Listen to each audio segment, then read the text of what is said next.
Hello and welcome to your Portuguese. The alphabet, regardless of the language, is a very important part of it. On balance, all the words of an idiom are formed by it. That's why we have decided to introduce you today the Portuguese alphabet. It is basically the same as the English one, but of course with a different pronunciation. It's important to know it, for example, when you need to spell words or have them spelled to you.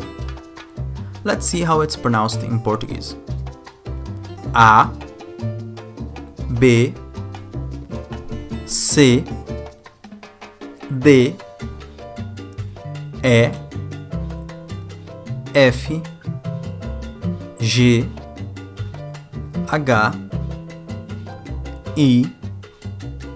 J, K, L, M, N, O, P, Q, R, S, T, U, V, W, X, Y, and Z.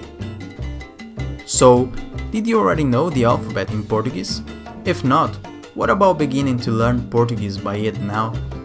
If you think this video was useful for you, share it on your social medias and help other people to learn Portuguese as well.